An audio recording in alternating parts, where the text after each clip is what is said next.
Hello, everyone. Good morning, and welcome to the 21st Annual Chicago Food Justice Summit. We're in day two. We are here to welcome El Paseo team. We are here for the El Paseo Community Garden Empowering Through Nature session with Paola and Lucia. I'm going to just get right to it and pass it over to Paola for introductions. Thank y'all for being with us. Don't forget to introduce yourself in the chat.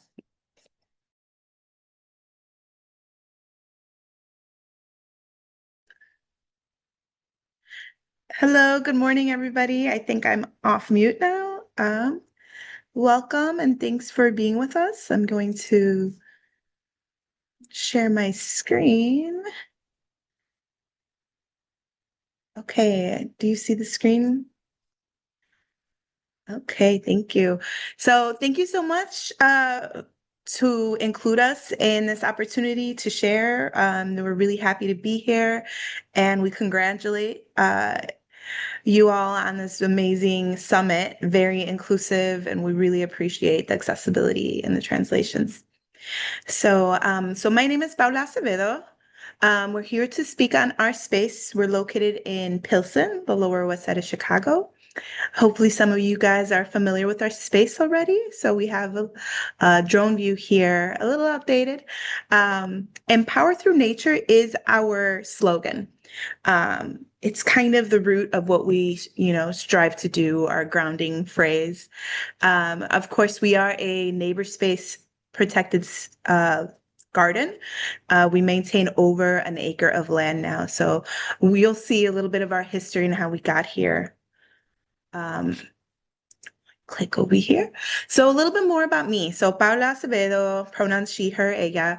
I've been involved in El Paseo since 2011, before it was called El Paseo. It was actually called Growing Station at its founding. This is a photo of my family, my husband and my son Felix, my husband Antonio. So Antonio is the one who got us involved here. He joined as a gardener, and then I got reeled in. So for me, when I got reeled in, it was really about connecting, especially with the garden elders or seniors. And that really helped me feel like helped with my cultural identity, grounded me more in my heritage. Growing up, I didn't always have spaces where that were reflective of my identity, right? And so this is also why I, stayed in Pilsen after graduating from UIC.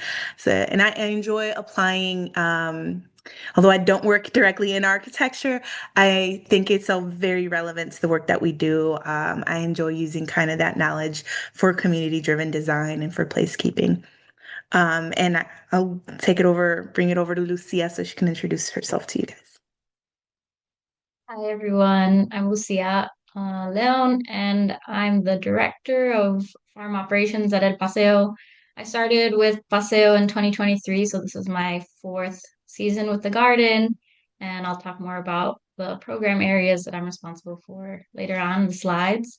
But I have a background in urban agriculture. I was a 2015 Windy City Harvest apprenticeship graduate and have worked on farms in the city since. And my connection to the work and to farming is I feel really blessed to be like connected to a long line of land stewards. My dad has a farm in Mexico and is currently in agave production. And my older aunts and uncles grew up working on my grandparents' farm, tending to animals and to the land. And then on my mom's side, um, my great grandparents were farmers in the Philippines, and my grandparents immigrated to the US in the 70s and kept that like strong connection to land. So my grandma had her suburban Milwaukee backyard full of like fruit trees and flowers. And my mom is a permaculture designer and like yeah, garden nursery plant person and is amazing. Her business is called Home and Grown, and so I work with her also. So I see my work at Paseo as like a continuation of all my family's knowledge and all my ancestor like legacy. So I feel really, yeah, lucky to be applying my work at El Paseo. Lucia, um, do you want to go ahead with this one as well? Mm-hmm. Yeah, so just to give an overview of how the session's going to flow. So Paula will start off giving the history of the garden, kind of giving context of Pilsen and how the garden has evolved over the years. We'll talk about our growth, our organic growth, and then highlight some of our programs. We'll talk about some of our current programs and do some reflections. And then we'll take questions at the end. So we'll keep an eye on the chat, but we'll hopefully have like more of a discussion and questions for the last 15 minutes. We also included here our mission. It seems like our mission is ever changing. Um, the nature of everything we do is really iterative, adaptable, um, according to the community needs or where we are in the process. And so currently our most up-to-date mission, it's to empower our community through nature, creating inclusive green spaces that nurture people, protect the environment, and strengthen food access and resilience in Pilsen and beyond. So we've really become more than just a garden. We're actually many gardens in one. And I think it's safe to say that we've really become an integral part of Pilsen, a huge resource, just a huge platform for a lot of folks. So I really hope that everybody also believes so, and that you do actually empower through nature. This is a little bit more of that site context. This photo here is from 2009. So one of our founders, Ron Gordon, he was actually a photographer.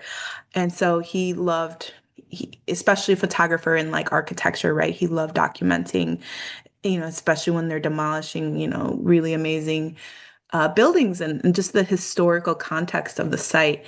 This is a brownfield site. It's been remediated bit by bit. It was a rail yard. This isn't an industrial corridor. Pilsen is historically a working class, Latinate since the 60s, right? Working class industrial neighborhood. So this was a rail yard. You see the warehouses, the coal plant, off of Cermak. Um, that was operating at this time in 2009, right? And you can even see that there's tracks, there's still a rail right there. In 2009, it was still active, because of the coal plant. And you see here that there's a building under construction. So that's one of the Resurrection Project's affordable housing buildings. And so we are allocated next to 3 affordable housing buildings, one of which is exclusively for seniors and houses the Satellite Senior Center for Chicago, the Pilsen Satellite Senior Center. And then, of course, we're also right next to Alivio Medical Center. And so there's a little bit of context, but it's very interesting because we are in a changing neighborhood. And so although we're very grounded in and lucky to be next to these, community resources, affordable housing, all around is not really that, right? So that is the before in 2009, and this is after. This photo is actually already a bit older. You see our mural peaking, so it's after 2017. But yeah, this is like the same angle before and after, and I think it's really amazing just to see that, right? This path was put in conjunction with those affordable housing buildings. The CDOT put it in. And so even those affordable housing buildings, all of that is actually, part of the 2006 quality of life plan that community leaders had organized around. And so the affordable housing is a direct result also of that quality of life plan. And so I say this because it is very amazing. We can't take the credit for everything. It's all, I guess what they would say, serendipitous. Like, how it was not the vision that I don't think anybody knew that this would be the case. And so this was a good opportunity with this corridor that, this path installed. And a group of community members wanted a community garden. And so they were able to work with the alderman's office and get the original garden, which brings me here. This is more of the site plan of how it grew. This site plan is more so around 2012. And you can see we have hatched the original garden in 2009. That was the only area that was allocated at that time for a community garden. It started off with 8 to 9 raised beds, a typical allotment garden. And it has grown, or like we always say it has grown organically in the sense of just little by little as we scooched over and we scooched over. And of course, when it founded, it was with neighbor space, with the grant of privilege to have that original space. And so little by little, we snuck out past it. At some point, you see there's a big X. At some point, raised beds made it to that way, but then they were removed once remediation happened on this big lot. This big lot used to be a metal smelter, so it was highly contaminated. Um, it was an overgrown mess, even, in 2009, all the way up to 2013 when the EPA came in. And even that cleanup is made possible because of environmental activists. Namely, in Pilsen, we have Pilsen Environmental Rights and Reform Organization. That group were one of the main advocates that had made this known that this was contaminated, and they put the pressure on the EPA, and they ultimately cleaned it. It was privately owned. Once it was cleaned, it was just grass, right? And then, of course, where the train tracks are, those train tracks weren't cleaned up till 2016. Um, and that was those other forces. The coal plant was shut down around 2013, again, with pressure from environmental activists. And once they got shut down, they abandoned the train tracks here. They didn't need the train tracks anymore. And so they were virtually just abandoned train tracks that then I don't know what powers be the city started negotiating with the railroad, and they got them to clean it up. So it was in 2016 that the Rails to Trails was announced, that the city they announced it with a lot of negative impacts. But however, it did make out, or the negative impacts being, rising property costs, speculation, developers. And so now at this point, after 2016, you start seeing the stark difference of, on one side of the garden, we had the affordable housing, and the other side of the garden, we're seeing a lot of new single family homes. So it's very interesting dynamics, right? That now we are juggling with, and so leading us into how now this is more so the existing garden space now. We have expanded our stewardship because that had become a no man's land. Nobody was maintaining it. So we took it upon ourselves to start maintaining it. And we also now officially have stewardship of the lot. So that was acquired by NeighborSpace. It's owned by NeighborSpace now in partnership with the Department of Planning, the city. And so now you could see how fast this growth was. It was 2015 when Antonio and I took over leadership, and now we have, all of this space. So that's why I described it as many gardens in one.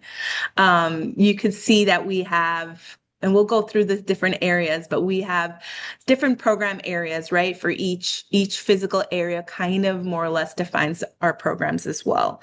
So you'll learn a little bit more in a minute. We also maintain the living master plan, where it's always changing. We dream big, but this also describes some of our existing areas, including our apiary in the senior garden area, our main picnic area, our collective garden bed, different gathering spaces, the lawn in which we host our residency program with our community partners. I think our most known community partner is the Papalotzin Healing Collective, which they do their sound healing meditation on Wednesdays. And so they really bring a lot of folks to the space. We have a food forest. And now we are actually finishing up our community design process with our lot project. The community design started since 2020. And so we'll go to the next slide, but we recently acquired or were able to get funding to finish that process and to really deepen our community engagement and work with Borderless Studio and Neighbor Space to form this more final concrete design.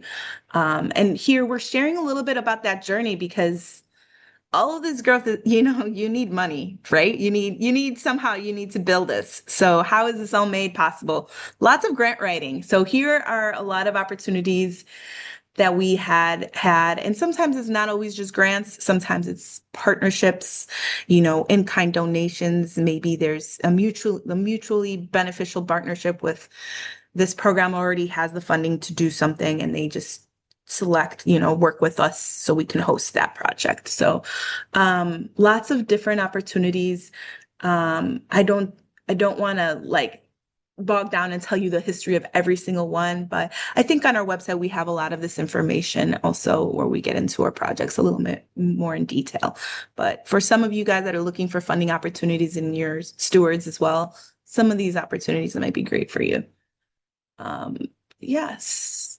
And of course, here goes some of our relationships that we're talking about. So it is vital to work with your local government, local officials, any other conservancies, foundations, nonprofits, all those grant opportunities, but as well as more actual direct partnerships with programming and with youth. We don't have the capacity to host our own youth programs, but we have been very lucky to partner with organizations like Arts and Public Life, where they built our new kiosks that were installed last year. Lucky enough to partner with Human Scale that helped us design and build some of the main features. The Shed Aquarium Teen Work Study Program, where they've helped build benches and host community programming. So many more. The Pilsen Arts Community House, the Papalotin Healing Collective was mentioned. The Windy City Tool Bank has recently moved into our neighborhood and has been a huge resource for building picnic tables, benches, all kinds of things, and of course, tool rentals. So many relationships. But there is a lot that we are proud of, and as I mentioned, the dynamics in the neighborhood, in a changing neighborhood, it becomes difficult, especially being an organization on volunteerism. But these are some of our favorite projects that really, really reflect the cultural identity of the neighborhood, have really been more inclusive, more representative, right? So we mentioned the senior allotment garden, we highlighted in 2020, we began a documentary film. During the pandemic, it was a very scary time, and we wanted to honor our seniors, and we partnered with On the Real Film and other community partners, all with root ties to the garden. All were involved in volunteering with the garden. And we came together for this beautiful documentary film that you guys can go to this link. You could see the 10-minute clip, or you can see the full hour-and-a-half documentary on WTTW.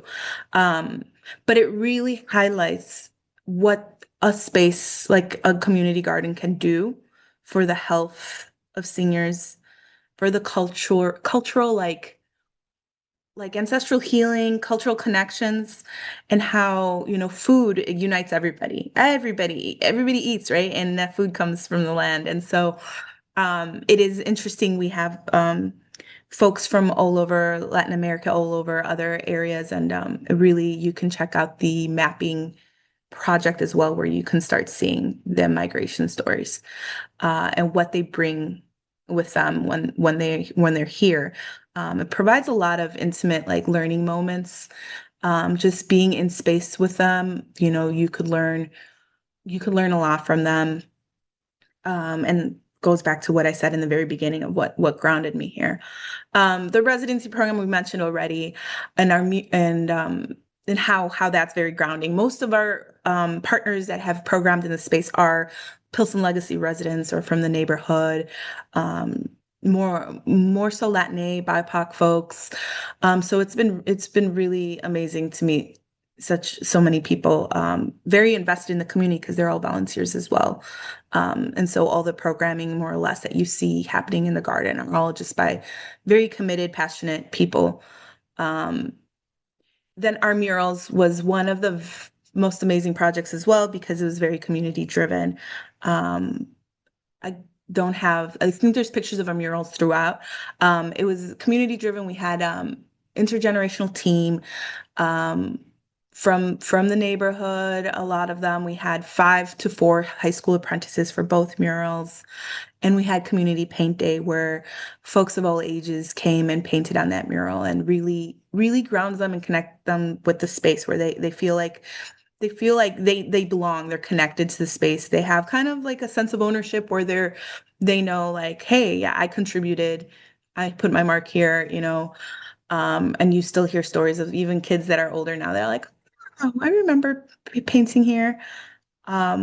And we'll talk more about a lot of our programming, like the farm stand and other events that we've hosted, like potlucks are the biggest ones that people really love to share food and culture and just build community all around. So really just hope providing a space for all of that. And all that being said is that there's a lot of successes. Overall, I think the garden is very diverse, very inclusive. But however, because we grew so organically, not necessarily strategic or intentional or minding our capacity, right? We grew so fast that it's a lot of work on us, and we're all mainly volunteers still, right? We're making strides, but because of this over dependency on volunteerism, because the fact that we're like, oh yeah, go ahead and we'll start a new program, it's very much siloed. It's not cohesive. All of the programs, not all of them operate with the same mechanisms, and so you can see a little bit of, it just not all the programs reflect that same the same way in the diversity and inclusion, like I won't say inclusion, but like in the diversity and the equity portion of things, right? Volunteerism itself, it's a challenge.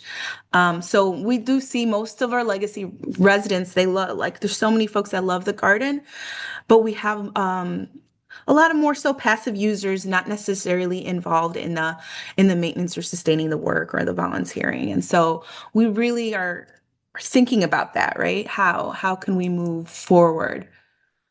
And to move forward, you have to understand the why. You have to understand, I mentioned how volunteerism is a privilege, right? It's it's time. Time is money. Um, I'm a parent now. I wasn't always a parent when we started this work, and it's been challenging now as a parent with a child now in first grade. And yeah, it's just a lot, getting them back in time for homework, for dinner, for bedtime. And so you see that even that generational disconnect where things like this, with the volunteerism as a privilege, you're either retired or you're young, single, uh, you have more time, right? That's a privilege. Time is a privilege. And then you're addressing like the other structural forces behind historically the relationship around land and specifically with people of color, right? We already know this, like forced labor, environmental justice, work. There's so much where not everybody is seeing themselves in these spaces. There's uh it's a lot of work, and mainly being a volunteer work. It's not always honored as real work where, in a capitalist system, right? It's like, oh yeah, volunteers do that. That's fine. Um, so it's heavy emotional work. It's real work. It has burnout, right?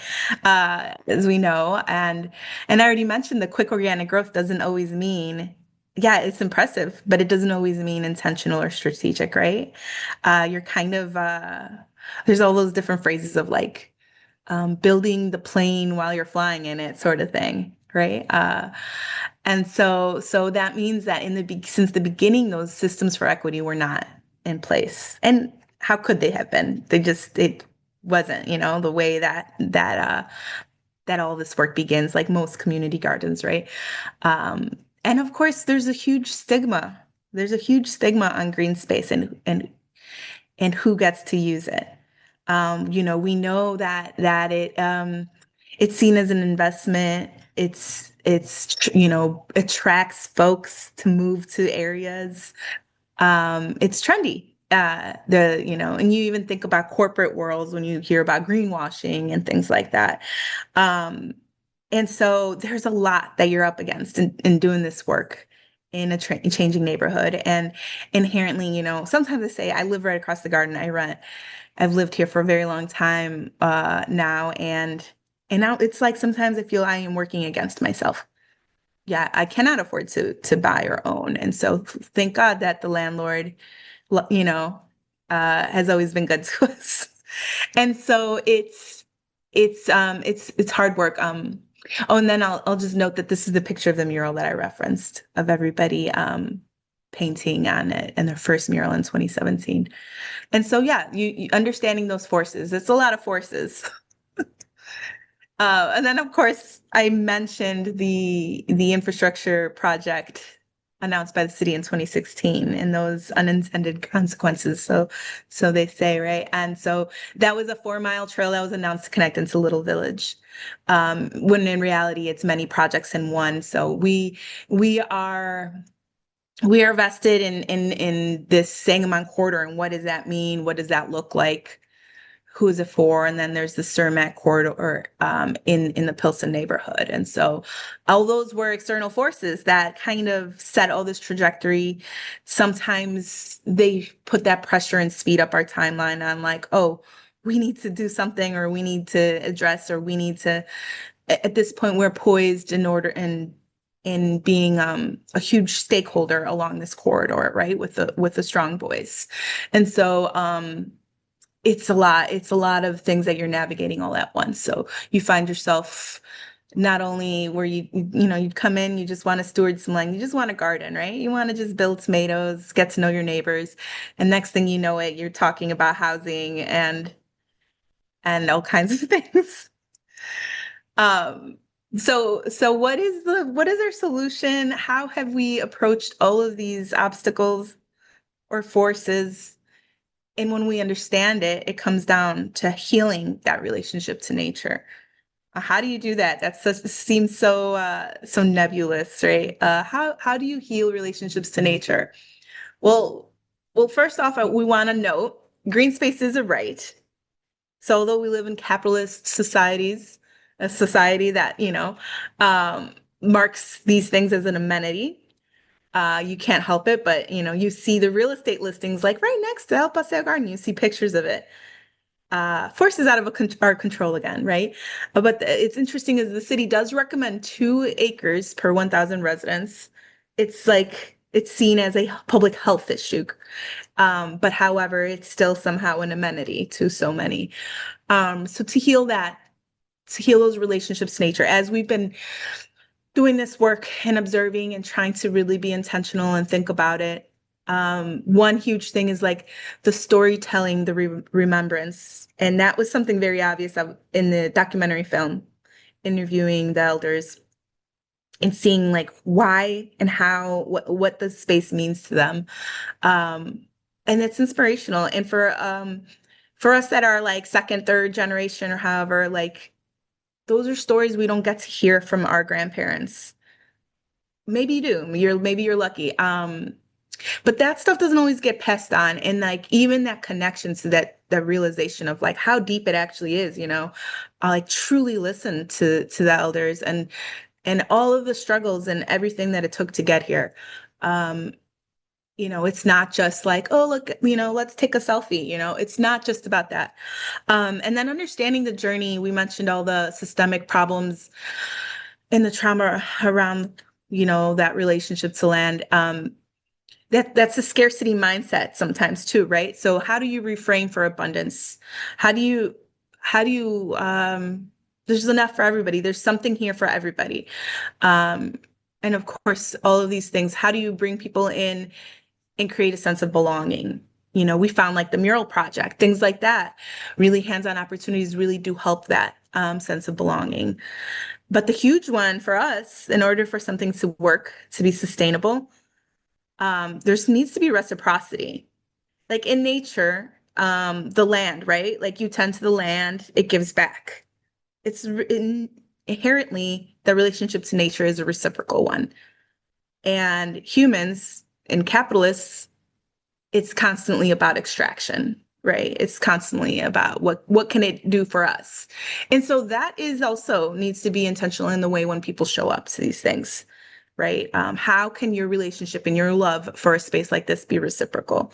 Um, and so also being more intentional, another, way is just like being very intentional of showing up in our community and trying to have those, outreach partnerships, very intentional. Of course, bringing in the youth because we know the youth is the future. And if we could get to those young minds, they won't have those same stigmas and the same traumas, right? So starting off young is always key. And so all those partnerships, like I mentioned, hosting field trips, working with our local schools, with the any kind of, team programming out there, just hosting a field trip, a work day, a service day, a tour, instantly, just so that you plant that seed, literally, right? And of course, with money, the intentional fundraising needs to happen so we can create paid opportunities to be more equitable because this is, as we said, real work. Um, and so that being said, I'm happy to take it over to Lucia because having her on the team was one of the first paid opportunities that we ever had. And so really, truly a turning point for us as an organization and this deep reflection and proceeding more, with intention, with equity, with this inclusive mindset of how we show up for folks. And so I want to take it over to Lucia so she could do her part of the presentation. So thank you guys. Go ahead. Thanks, Paula. Yeah, I met Paula. Well, Paula, when we were doing this a run through, Paula said that we met because I used to have an incubator farm and I used to vend at the Pilsen Community Market. And she says we met then, but I don't remember. But really, when I remember meeting Paula and going to the garden, I was there for community food navigator project, had an event at the garden. And Paula was like, I'm building capacity. I'm getting ready to like hire someone to manage the farm. I want to launch this You Pick farm stand. And when I saw the job posted through like the Windy City Harvest listserv, I went and applied and turned out to be super good. So yeah, this is my fourth year with the garden. And like Paula said, how I came on was to help launch this You Pick farm stand. So the area in this picture on the slide, that's a picture of the kiosk where the You Pick happens, the checkout. And behind that is the farm area. So it's 10 beds that are like 50 feet long. And that used to be part of the collective gardening program. And um, we switched it around so that it could become a food production area for You Pick farm stand.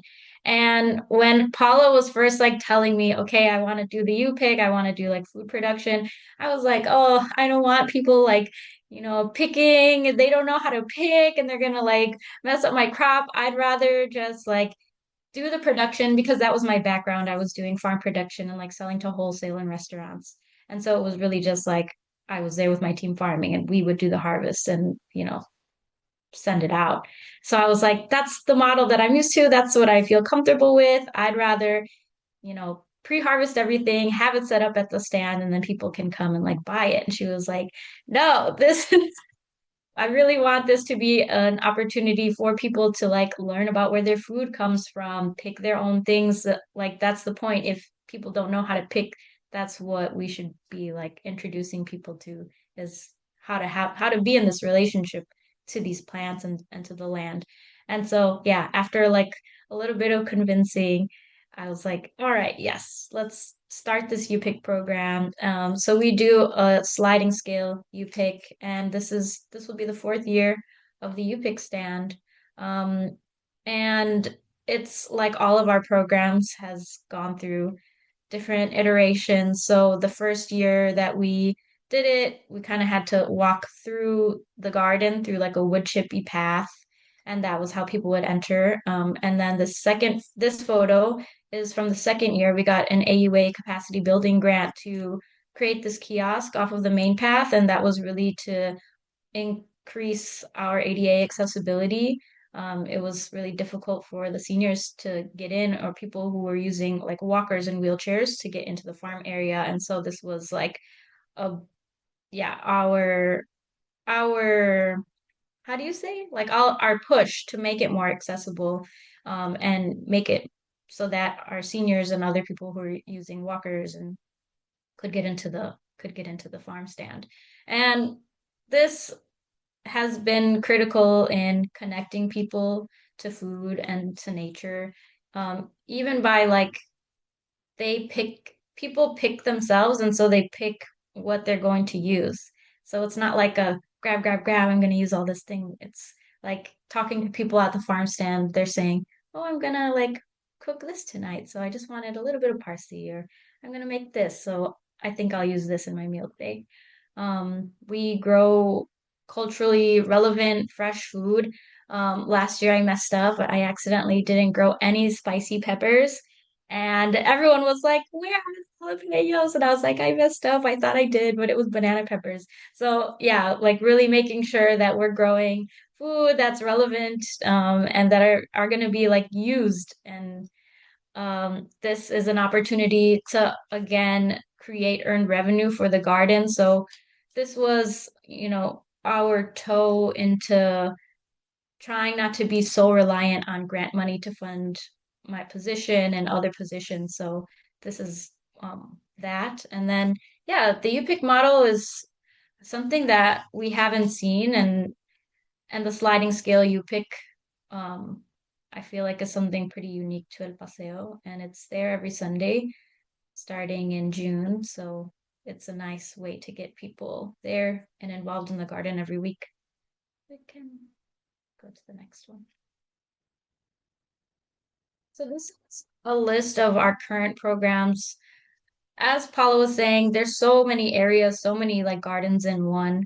The programs have gone through also so many iterations. They've adapted to community needs and who was able to lead. So this is our current programs. We have three base membership programs, and that's our senior allotment garden area, our collective gardening, which is like the base membership program. It's a group of like a cohort of about 35 people who come and do gardening together. And we also have a beekeeping program.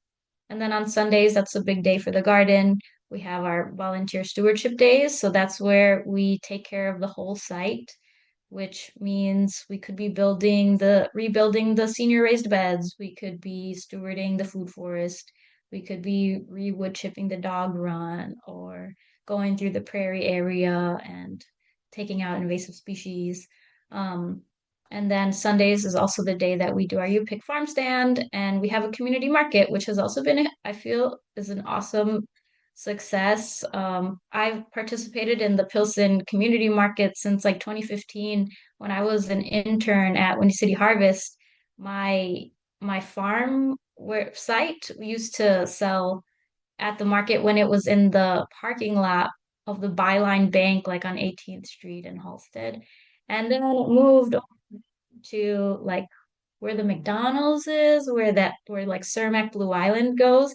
And then kind of like, you know, took took time off. And so we haven't really had a solid Pilsen market. And so we've been like, how can we fill that gap and encourage local vendors and small businesses to like kind of incubate at the market? So last 2 years ago, we started with just one Sunday a month having a pop-up market at the garden. And last year we were able to do every Sunday, which I feel has been a really awesome opportunity. Um, and then we have a few other things. Quail stewardship. Someone was like, I really want livestock and quail. So we built the quail coop 2 years ago or three maybe.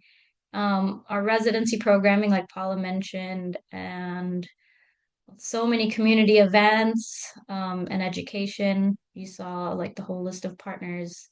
And then we also are part of the Chicago Region Tree Initiative Tree Ambassador Program. So that's about um, educating our neighbors on like the benefits of trees, teaching people how to request street trees through the 311 app, and yeah, just getting more word out about trees and getting them planted.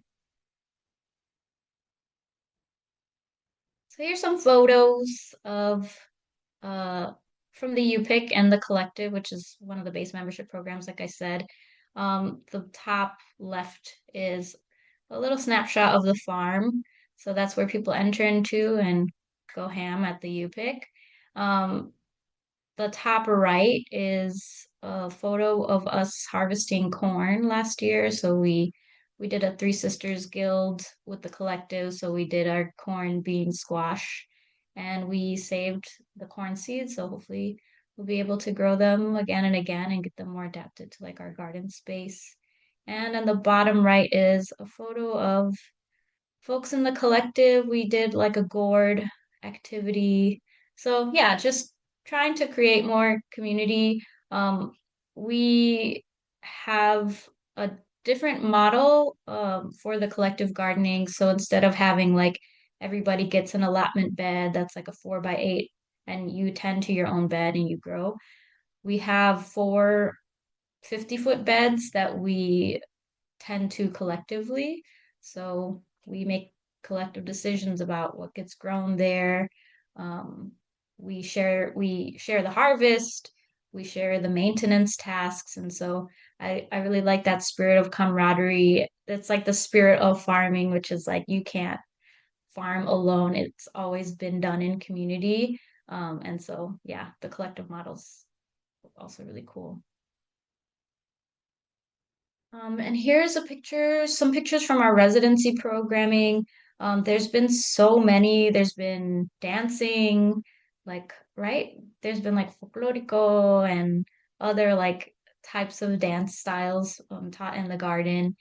This is mostly photos of from Papalotzin Healing Collective.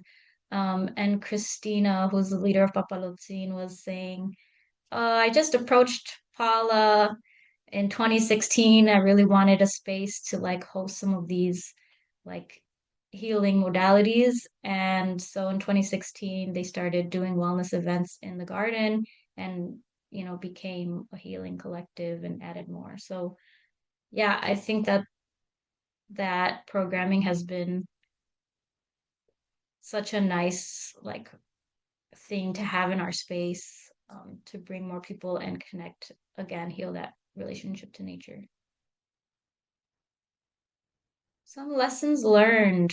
Like Paula said, growing organically and doesn't always mean focused. Um, so some of the lessons that we've learned are we need to build systems that have equity and inclusion and protecting legacy of Pilsen within our systems and our programs. And those need to be built in. So again, cultural grounding is essential instead of just like adding this and that because we want to. It's how do we ground all of our programs and our offerings in the identity of Pilsen. Um, Paid roles. I am fortunate to be first one of the first paid roles at Paseo and again trying not to only rely on volunteerism, but how can we get people, paid for their work. And learning also that bilingual and culturally rooted communication is non-negotiable.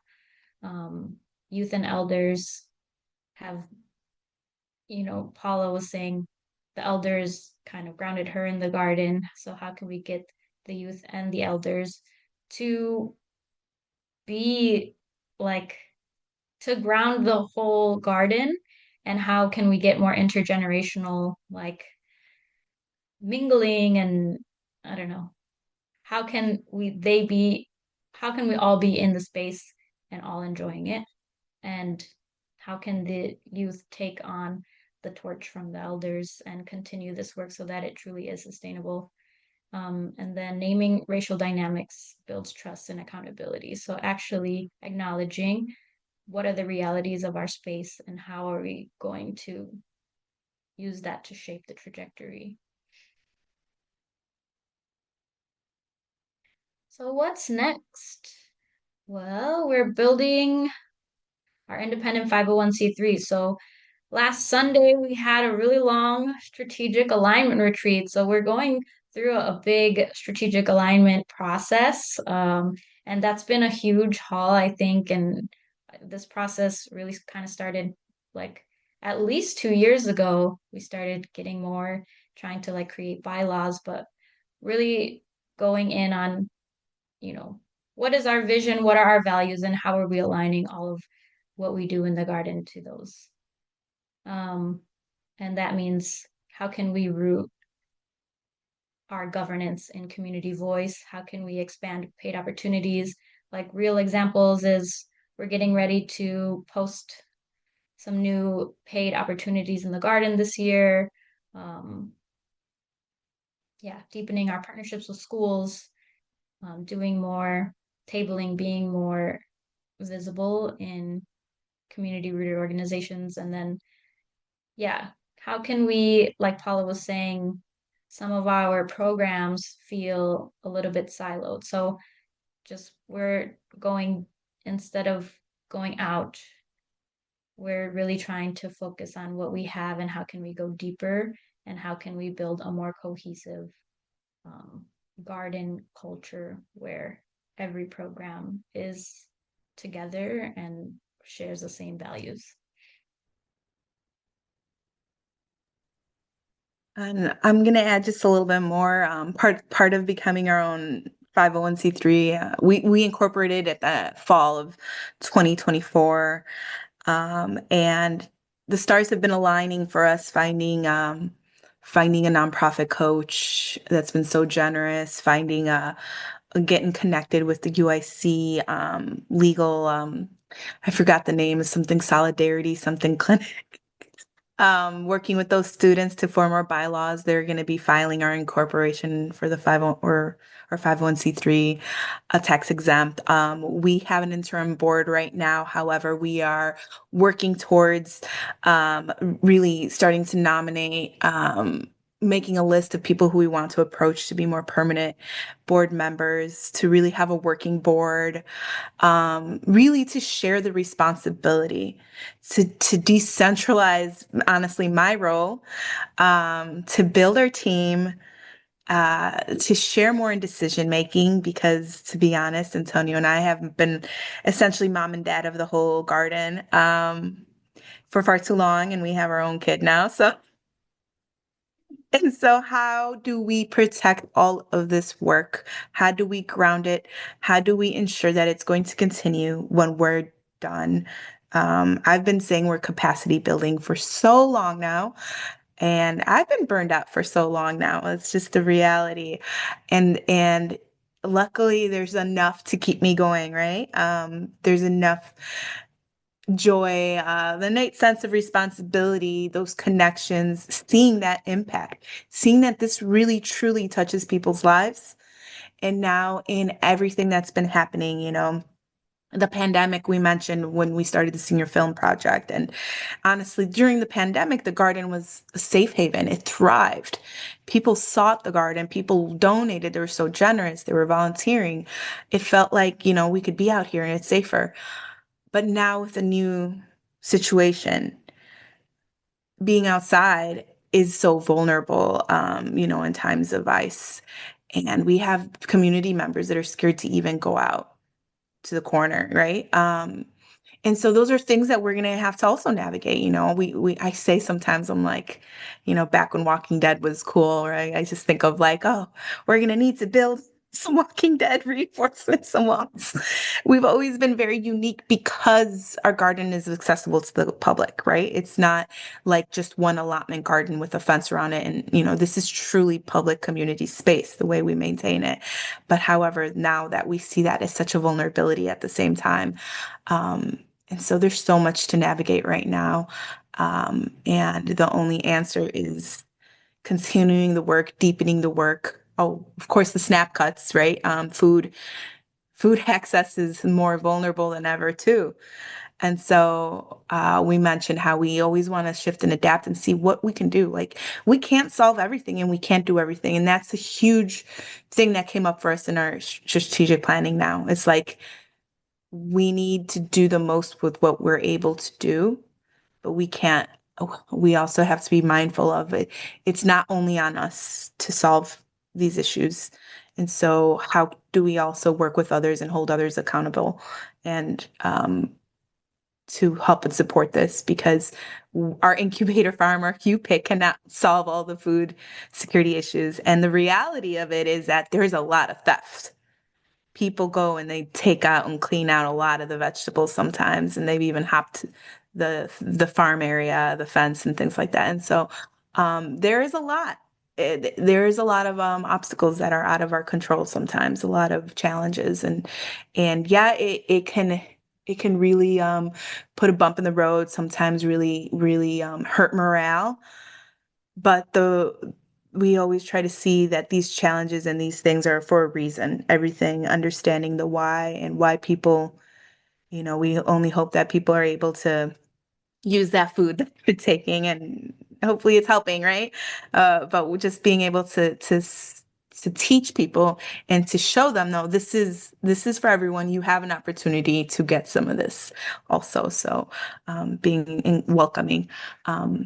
But so we do have a closing reflection.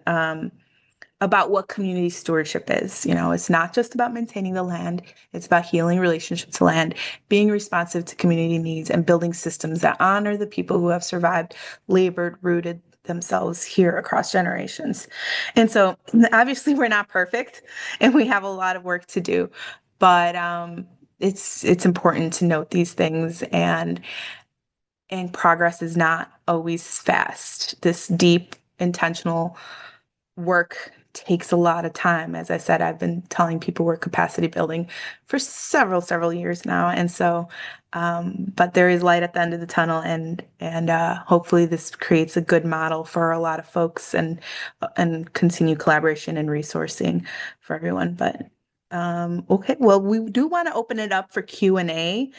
I think we do have some time left, correct? We've got about 15 minutes left. 15 minutes left. So also, if we don't have any questions, we can watch the 10-minute clip. But any questions?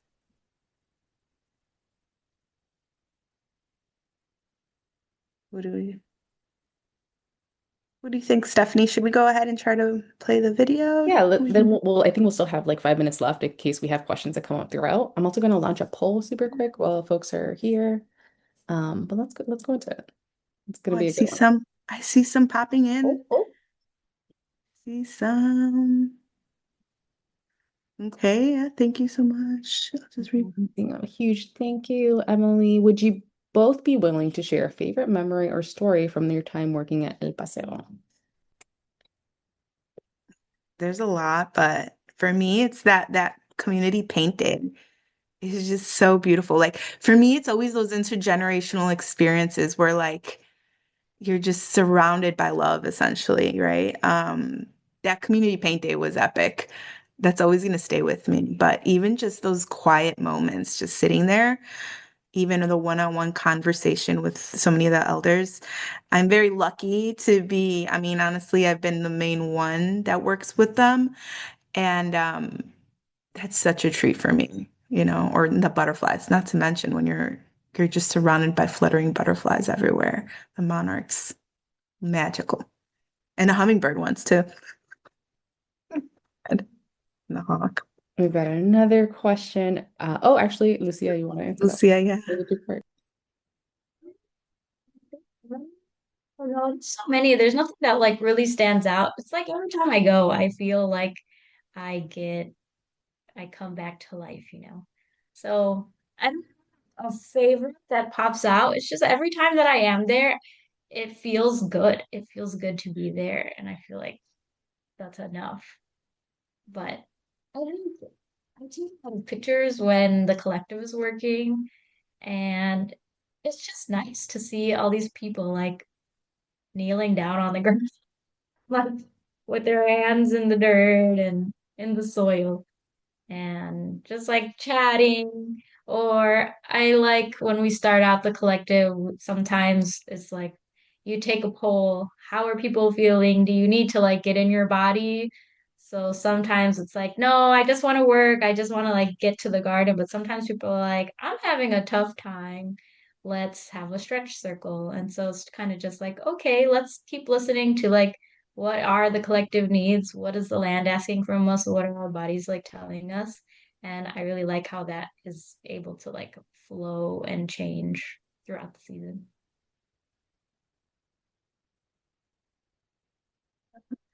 Much. Um, I guess I'm seeing some things in the chat, and I definitely Western expansion. Like, I mean, I don't want to get too political, but when we talk about gentrification, it's the same colonialism and imperialism.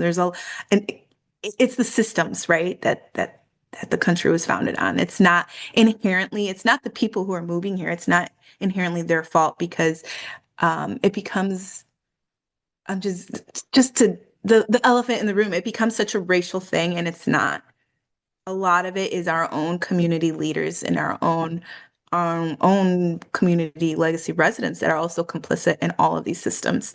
And so I the divisive nature of it gets political, and obviously we that's the tactic always, is to divide.